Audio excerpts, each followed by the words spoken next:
Hello, everyone. This is Mike. This is my brother Mark. Hello. We're going to continue talking about the tribes of Israel today. And we're going to start with where all the tribes were located in the land of Israel when they first got their land allocated to each tribe. And we're not going to read all of it because it's several chapters in the book of Joshua. It goes from chapter 13 to 22.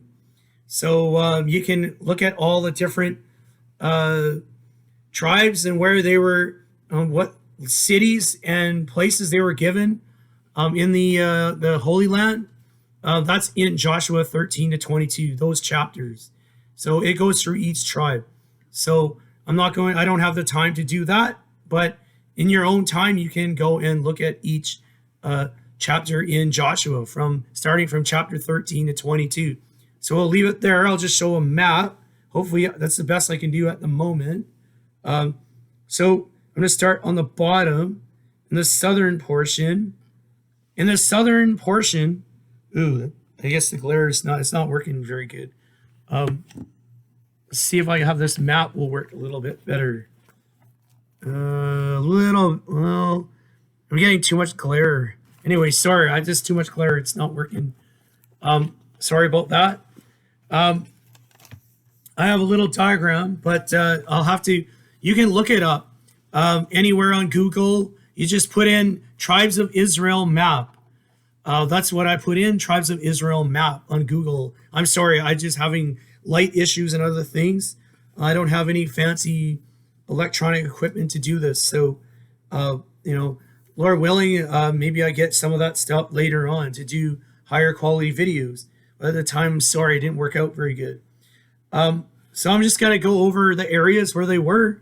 And so in the south, we have, in the far south is actually Judah, and also right in the middle, surrounding, right in the middle of Judah was Simeon. Simeon was right in the middle, smack dab in the middle of Judah's land. And that's what it said. They would be scattered and they would be absorbed amongst the other tribes. And so even their land allocation reflects that. So they were totally surrounded by Judah in the south. Okay. Now we go to I'll go to the eastern parts. And this is east of the Jordan River. There was 3 tribes east of the river Jordan. 3 tribes were given land east of the Jordan. The biggest land allocation given to any tribe was actually the tribe of Manassa, which is Joseph, and the eldest son of Joseph. And again, this is important to understand that the tribe of Manasseh got huge tracts of land. And just like America, they had a huge tract of land. They had western portion of land, a huge tract of the western portion of land, which they ended up in America.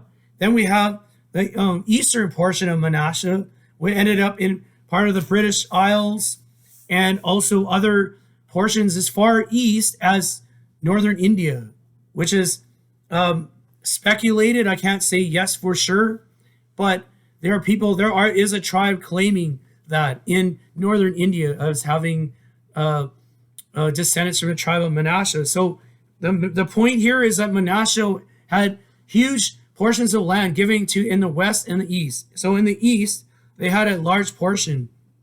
And that portion was also named Gilead. So that's important to know. So sometimes in prophecy, they talk about Gilead. Well, that's what they're talking about. East Menasha is Gilead. That's another name for it. But Gilead didn't only include Menasha. To the south of Menasha, which was in the just east of the Jordan River. Menasha is just south of the Dead Sea, south of the Lake of the Sea of Galilee. So Menasha, East Menasha was just south of the Sea of Galilee, and they had that land east of the Jordan River. So, and that was land called Gilead. Now we're going to go further south of that is Gad. Gad had their land given them east of the Jordan, just south of Menasha. And so that's actually just north of the Dead Sea. Gad had their land just north of the Dead Sea and east of the Jordan River, to make things clear, because I don't have a map to show you. So I'll give directions here. And right south of Gad is the tribe of Reuben. And they went there because there was lots of cattle. And so that area was really good for cattle. And so the Reubenites, and it was actually pretty good land, obviously, for growing food. And so that's why they wanted to go to the east of the Jordan. And Reuben was there. So they were right east of the Dead Sea. Reuben basically doesn't have much land in along the shorelines of the River Jordan. There's only a little bit. And that's where Mount Nebo was, where Moses ended up. So Mount Nebo is in the land of, in the tribe of Reuben, just to give you some geography there. So now I'm going to go to the more central one. And this is important too. The most central tribe in given land, is like right in the center of Israel, the whole land, was Ephraim. And that's interesting too, because Ephraim was the tribe of Joseph's main blessing was given to Ephraim. And Ephraim was actually in the center of the ancient land of Israel and where they were given. Ephraim was right in the middle. And Ephraim included Bethel, which means the house of God, and Shiloh, and some very important cities in there. And Shechem is actually was known for being in Ephraim, but actually it's also sort of on the boundary between Ephraim and Menasha on the west side. So Ephraim is in the center. And then they had a little strip of land, was the tribe of Benjamin. And they were right immediately north of Judah. And the tribe of Benjamin, because they're immediately north of Judah, actually the north part of Jerusalem is actually in the land of Benjamin, in the tribe of Benjamin. So that's important to know. And their main capital was Gibeon. And so that's that. And then we're going to talk about the tribe of Dan, where they were located. They were located on the sea coast.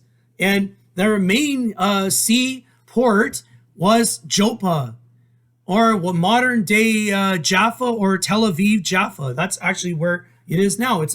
Basically it's the largest city in Israel today. And that was land that was allotted to the tribe of Dan. Dan did not have a lot of land. And so they also went up to the far northern section of the land of Israel, and they took over a city called Laish. They laid siege to it, and they called the place Dan, which is on the far northern part, sort of on the northern part of Naphtali and on the boundary of Syria, along by the Jordan River, on the east side of it, or right on the east banks. So that's where Dan. So Dan had a far northern holding. And again, this is interesting because Dan's always seemed to have a southern holdings, and they had far northern holdings. But they were a seafaring tribe. They were on the coast. Very important to know. And then now we're going to go talk about West Manassa, which is immediately north of Ephraim and Dan. Across the Jordan River is East Menasha, or Gilead, to just get our bearings here.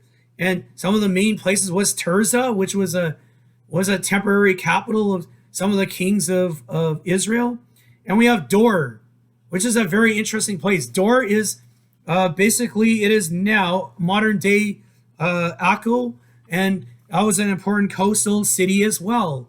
And so important that Dorians were said to come from Dor, the city of Dor, and they ended up being seafaring people and ended up in Greece.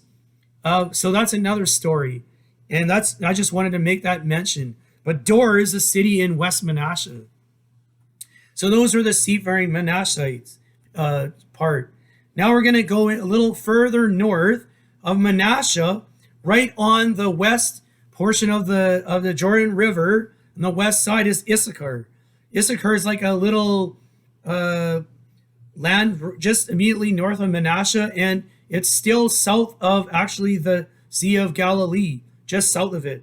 So they had a little portion there called Issachar. And the main place is Issachar is Jezreel in the Bible. We talk about Jezreel sometimes. And Mount Tabor is on the boundary of Issachar and Zebulun and Naphtali, all three. Mount Tabor is a major mountain there, and Zebulun is immediately west of Issachar. And Zebulun was close to the Sea of Galilee as well, and also fairly decently close to the coastline as well. And their sign was the ship. So now we see sort of why. They like to dwell close to the sea or by lakes. And then we go to Naphtali and Asher in the far north. These are the furthest northern tribes on the west side of the Jordan River.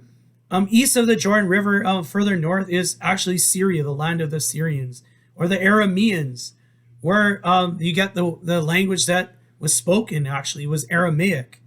And so we go, which Aramaic is very close to Hebrew today.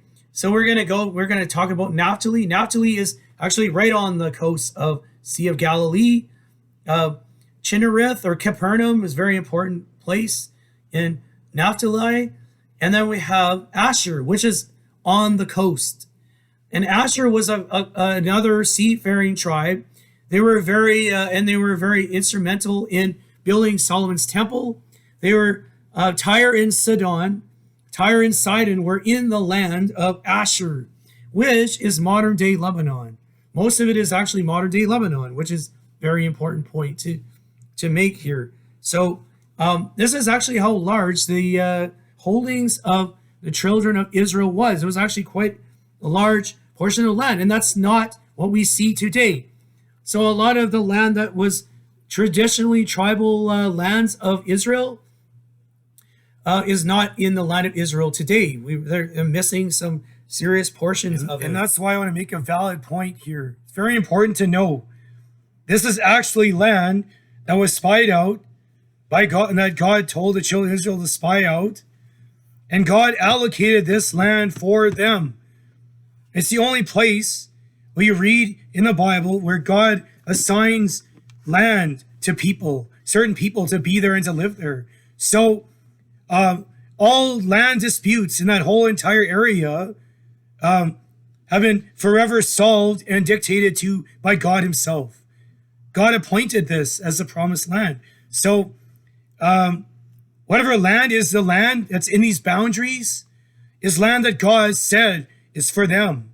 So all modern day territorial disputes can be resolved just by looking at what God said, which land they're supposed to possess. And another really last point. I don't want to get political or very much here. I just want to talk about the names. Okay, so later on, the Romans came along and they conquered the Holy Land, and they had given the whole area, Holy Land area, for the most part. They had a couple other smaller provinces. Okay. But most of it was called Judea, which means land of the Jews in the Roman language or Latin. And that was mostly Judah and some of the other tribes. And then we had a northern one, which was called Galilee, based on the Sea of Galilee. So that was one of the other major provinces of Rome. And that was in that area, which was obviously had the northern tribes. And then you had one that was called Syria. Okay, so that had some of the northeastern areas of some of the tribes would have been maybe fall under their jurisdiction. But most of it was Judah and Galilee and another small state that escapes me. But the important point was there was no state at that time called Palestine. None. Zero. Palestine was not the name of it at that time. They might have called it Syria Palestina, but that's sort of, again, a later designation. This is a later designation. And the reason why they called it Palestine after is because they kicked out all the Jews out of their lands after the last war. There was 3 wars, 3 major revolts and wars with the Jews and the Romans. And that happened in 132. They were expelled out of the Roman Empire. And at that time, they had renamed it Palestine. And Palestine, where does that come from? Philistia, or the Philistines, land of the Philistines. So that's where the word Palestine comes from. So it was never used to designate a group of Arab people in that area that were living in that area. So this is make things clear. This is historical, by the way. It can be backed up in Roman documents and many other documents, which I don't really have the time to go through at the time, but it's there. You can look it up. You can find, and it will back up what I'm saying. Like to make a point again. It's not anything to be political or divisive in any way or aggressive in any way. It's just simply stating that this land was allocated from God in the beginning, and Israel was warned about certain things, not to sin, and so Israel was punished 7 times for their sins. So the loss of this land and territory and being scattered was a result of the punishment that God had brought upon them for their own sins. So we can see the change with the land, how it was allocated, and when they returned in and out of the captivities. So history just backs up what the Bible said was going to happen with the children of Israel. So we can just see that how the names and the boundaries changed. So we just have to track where they went in their migrations. And here's what's so interesting. Remember I told you all about the different ways they were set up in the original Holy Land? Well, actually, they followed that same pattern to where they ended up in Scandinavia, mostly in Scandinavia, northwestern portions of Europe, and also in where they ended up in all the isles afar off, which is in desolate heritages, which talking about the tribe of Joseph, Ephraim, and Menasha. They ended up owning and having land of all 4 corners and owning the gates of their enemies, as there was prophesied. So we have that, and so they had the largest portion of land was given to Joseph, and that they have the most land today. So it mirrors. And the other mirror is, again, they had a huge portion of land in the west, which is America, and Manassa has had tribal influences all over in Europe as well, in England, more specifically in East Anglia and other portions of England and other portions of Europe. Menasha was found in. So they followed that pattern. And the center part of all the things was the isles afar off. And that's where Ephraim settled, which was in Britain, which is the center of all the migrations. And so it was very interesting. And it's interesting to note because all the time zones come out of Greenwich, England, the time zones. So this is a proof. They're in the center again, just like they were in the land. That was actually a very good point. That was a good one. Right. Wow. Okay, that was good. I never even thought of that, but that's very interesting. I don't believe it's coincidental because it's not. And the northerly tribes ended up in the north. Tribes of Asher and Dan, which were the most, they had far northern holdings. Well, they ended up in the far north in Scandinavia. And remember I said Dan had a southern portion. Well, the southern portion ended up on the coast, but in Greece, mainly Greece, and also potentially parts of East Africa and other areas of the world. And also they ended up in Ireland.